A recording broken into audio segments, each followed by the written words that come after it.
Je m'appelle Loïc Daval et je vais vous présenter l'utilisation des méthodes agiles au sein de l'équipe des semi-croustillants. Donc j'ai été choisi Scrum Master puisque lors de ma formation à l'INSA Centre-Val-de-Loire, dans la section sécurité informatique, nous avions une formation sur le développement logiciel et sur les méthodes agiles. Donc premièrement, ce qu'on a fait à la réception du sujet, on s'est tous rassemblés dans une salle pour faire un gros brainstorming, histoire de bien comprendre quels étaient les enjeux du sujet et essayer de comprendre ce qui nous était demandé. Donc on a fait ça tous ensemble, on a défini donc quelques problématiques qui étaient soulevées par le sujet. Donc les besoins des migrants qui étaient mal transmis et les associations qui n'arrivaient pas à comprendre les besoins donc de ces migrants. Les migrants qui n'arrivaient pas à comprendre ce que leur proposaient les associations. Et tout ça dans un contexte où les besoins sont variés, besoins juridiques, alimentaires, besoins sanitaires et médicaux. Donc nous avons choisi de faire une plateforme sur laquelle les migrants ou tout utilisateur étant dans le besoin peut faire remonter son besoin qui est localisé. Donc actuellement c'est une localisation par ville, mais ça pourrait être une localisation plus précise. Il y a l'utilisation des API de localisation notamment, et les associations pourront voir ces besoins et répondre aux besoins de certains utilisateurs, à savoir qu'un besoin peut être validé par d'autres migrants de manière à ce que l'on puisse valider la véritable nécessité de répondre à ce besoin, car c'est un besoin ressenti par de nombreuses personnes. Donc pour ce faire, on a défini des personas.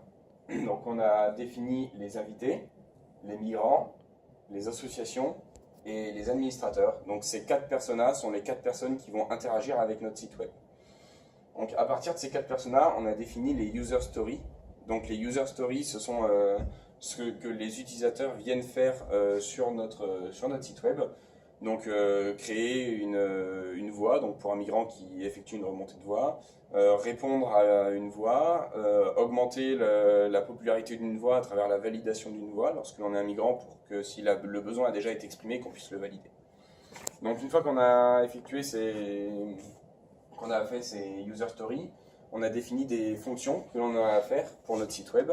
Donc on les a placées selon un modèle où on utilise une partie en back-end et une partie en front-end pour le développement. Donc une partie plus affichage et une partie plus stockage des données et gestion des données.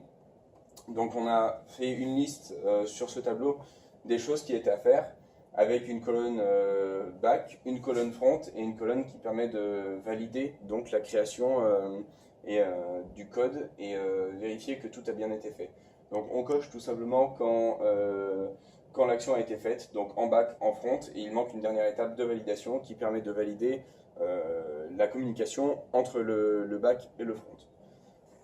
Afin de gérer ça, donc pour la création de ces fonctionnalités, nous avons mis en place des issues sur GitLab, donc l'outil qui nous permet de gérer notre code et les fonctionnalités que l'on compte faire.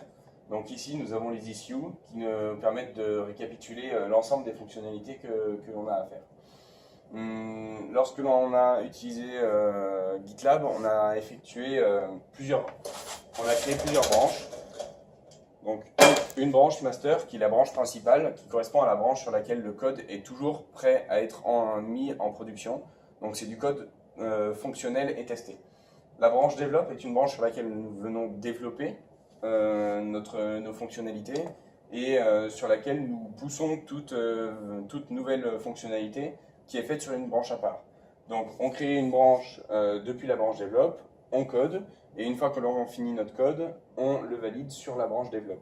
Une fois que ce code est validé sur la branche develop, on vérifie les fonctionnalités, on vérifie qu'il n'y ait pas d'interaction ou de régression avec le code préexistant à cette nouvelle fonctionnalité, et ensuite on merge cette fonctionnalité sur notre branche principale de production qui nous permet de passer notre logiciel en production, notre web application en production.